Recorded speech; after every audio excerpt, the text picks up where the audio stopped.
All right, gamers, today it's time to head to the racetrack and play Longshot. Let's check it out.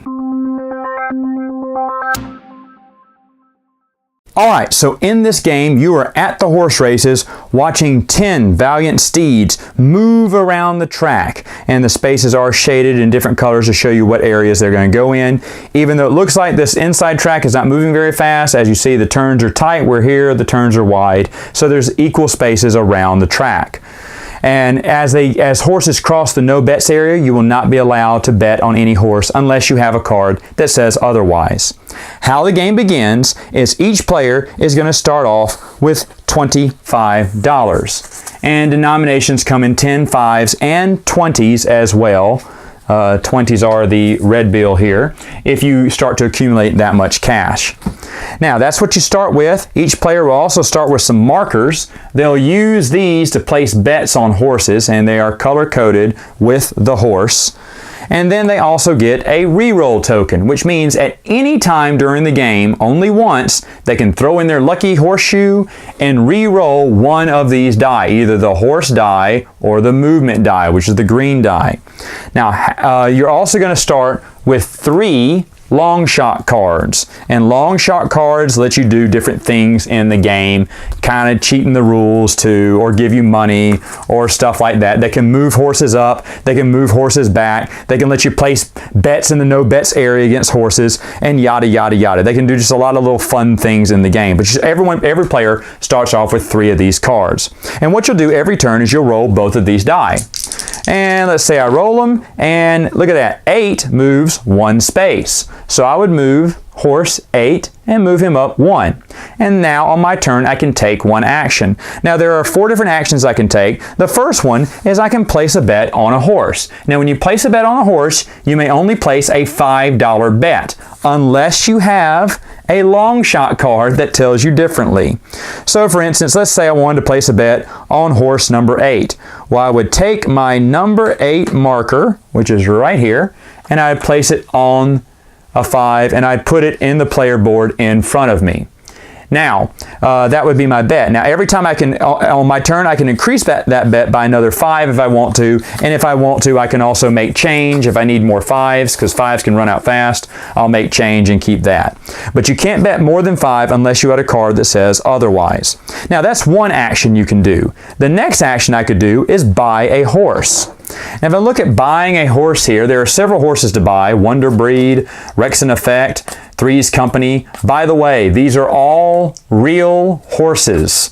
I didn't know that until I had a horse trainer come over and play this game with me, and he told me these are all names of real live horses that we used to race. As you see, there denotes different types there, different effects. If I buy them, for instance, if I buy Wonder Breed, it says at the beginning of your turn, if Wonder Breed is in the lead by himself, you may draw an extra card. That would be nice.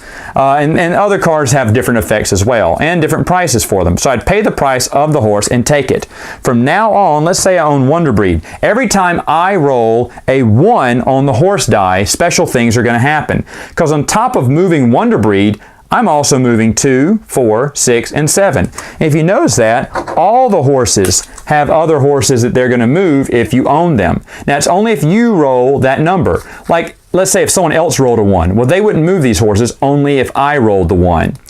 So one of the strategies would be, man, I want number 1 to go fast. Who else can move number 1 on a natural roll? Well, Rex, in effect, maybe I'll buy him.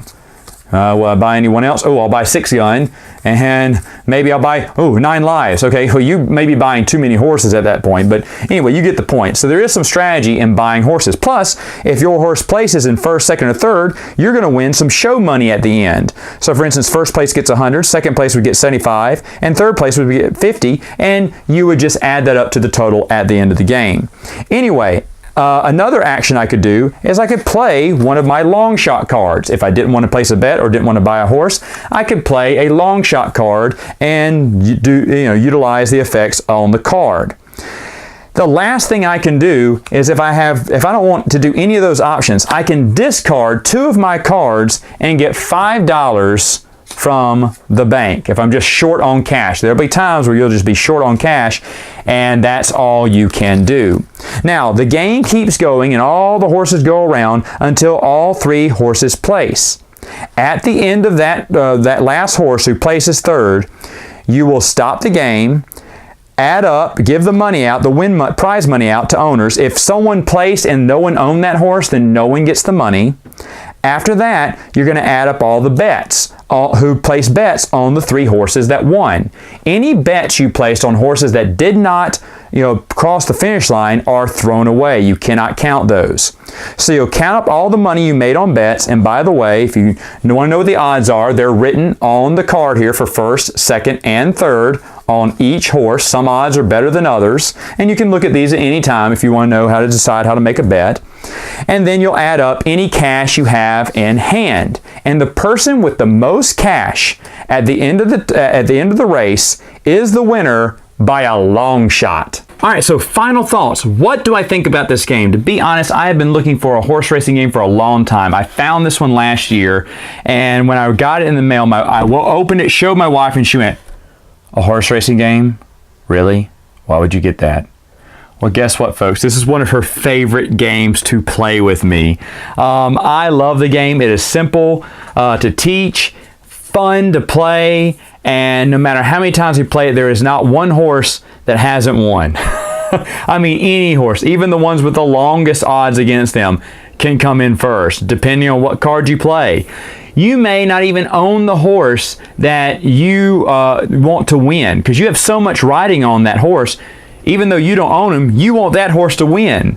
And if the other character doesn't realize that, like I think I had a horse that was just blowing everyone away and everyone's throwing money on it. I was so happy. And then I realized most people had more money on the horse than I did. I ended up losing because people bet on my horse more than I did. Insane how that happened. So the game, it is anyone's game. It feels like a horse race when it's down to the, a photo finish where you have a lot of horses right there in the lead, and then someone could play a card and pull your horse back, and all of a sudden their horse wins, or you just happen to roll the die 3 times in a row and comes up on the yellow horse and he just speeds ahead. Oh, so much fun. It feels like you're at the race. Everyone's cheering and no, and screaming and laughing. And every time I bring this out, everyone has a great time. Longshot is so worth your time, folks. This, for me, in 2016 was a top 20 game. And, ooh, it is moving up the ranks fast. Could be in my top 10 before too long. I love Longshot.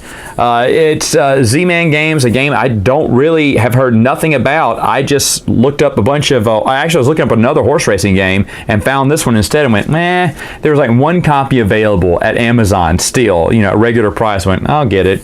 And it turned out to be just such a great investment. We have played this game a million times. If there is I only have one complaint. It's very minor. The stickers on the horses want to pop right off, so they won't stick to that plastic very well, so I'm always constantly have to press it down. But that's only when it's during the race too. Sometimes we have to press them in, but that's not too bad. If that's the only complaint I have about this game, then man, I wish they would reprint this game, because honestly, it is fantastic. Phenomenal game. Well worth your time. All right, gamers, that is all the time I have for now. Until next time, game on.